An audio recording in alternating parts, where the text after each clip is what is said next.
রাত 12টার সময়, 12টার পর থেকে 1টার পরে 2টার মধ্যে শাপলা চত্বর পরিষ্কার হয়ে গেল।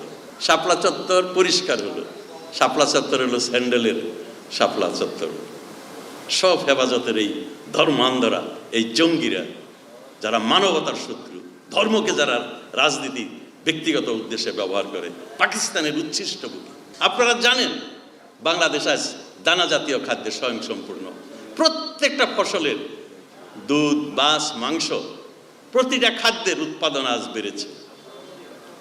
আজকে দুধে আমরা সারপ্লাস, আমরা ডিমে সারপ্লাস, আমরা চালে সারপ্লাস, শাক সবজি ফলমূল সব কিছুর উৎপাদন আজকে বাংলাদেশে বেড়েছে। আমরা কোনোটায় অষ্টম, চাল উৎপাদনে আমরা তৃতীয়। প্রতিটি ক্ষেত্রে আমাদের এই অসাধারণ অর্জন। আপনারা জানেন কৌশিক বসু একজন অর্থনীতিবিদ, সেও ওয়ার্ল্ড ব্যাংকের চিফ ইকোনমিস্ট, বাংলাদেশে এসে বলেছিল, আমি বাংলাদেশে এসেছি বাংলাদেশের উন্নয়নের কিচ্ছা শোনার জন্য, উন্নয়নের কাহিনী শোনার জন্য। এই যখন দেশ, তখন এই স্বাধীনতা বিরোধী শক্তি আবার রাস্তায় নেমেছে, আবার আন্দোলনের হুমকি দিচ্ছে। 13 সালে একবার দিয়েছিল, আপনাদের নিশ্চয়ই মনে আছে। 5ই মে হেফাজত কীরকম একটা সমাবেশ করেছিল শাপলা চত্বরে, মতিঝিলে। সেই শাপলা চত্বরে এমন একটা পরিস্থিতি, মনে হয় যে তারা দেশ দখল করে নেবে এই হেফাজত।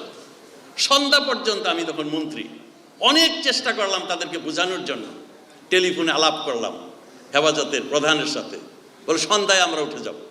সন্ধ্যার সময় দেখি তারা গাড়িতে আগুন দেয়, সন্ধ্যায় কোরআন পোড়ায় বায়তুল মুকাররমে, ব্যাংকে আগুন দেয়, গাছ কাটে। এমন পরিস্থিতি, আমরা একটা চরম দুশ্চিন্তার মধ্যে, সংকটের মধ্যে, শঙ্কার মধ্যে। গণভবনে গেলাম, মাননীয় প্রধানমন্ত্রী বললেন, উনি খুবই কম কথায় বললেন, আপনারা ঘরে যান, কর্মীদেরকে সজাগ করেন, যে কোনো পরিস্থিতি আমাদের মোকাবেলা করতে হবে। সারা জাতি টেলিভিশনের সামনে বসে আছে, একটার পর একটা দেখছে কি হয়।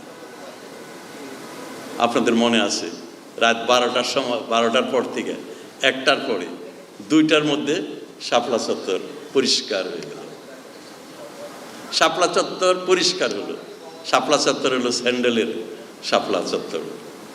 সব হেফাজতের এই ধর্মান্ধরা, এই জঙ্গিরা, যারা মানবতার শত্রু, ধর্মকে যারা রাজনীতি ব্যক্তিগত উদ্দেশ্যে ব্যবহার করে, পাকিস্তানের উচ্ছিষ্ট বুকি, পাকিস্তানের পদলেহনকারী। এই পাকিস্তানিরা কোনোদিন বাংলাদেশকে সম্মান করে কথা বলে নাই। এই বাংলাদেশ, আপনারা জানেন যে আইয়ুব খান একটা বই লিখেছিল, ফ্রেন্ডস নট মাস্টার। সেই বইতে সে লিখেছে বাঙালিরা হলো চামার কুমারের জাতি, তারা মিলিটারি তাদের মধ্যে নাই, তাদের মধ্যে কোনো গুণ নাই।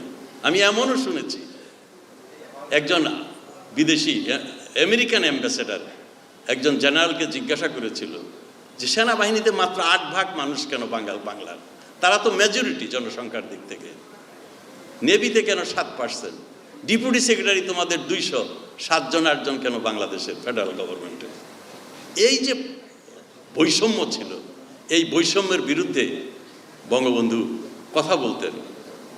সেই আর্মির জেনারেল ইউএস অ্যাম্বাসেডারকে বলেছিল, do you want to make a defence force with the lamb? বাঙালিরা ভেড়ার জাতি। কাজে বঙ্গবন্ধু যে বাংলাদেশকে স্বাধীন করেছিলেন পৃথিবীর বুকে একটা সম্মানের, গৌরবের জাতি হিসাবে প্রতিষ্ঠা করার জন্য।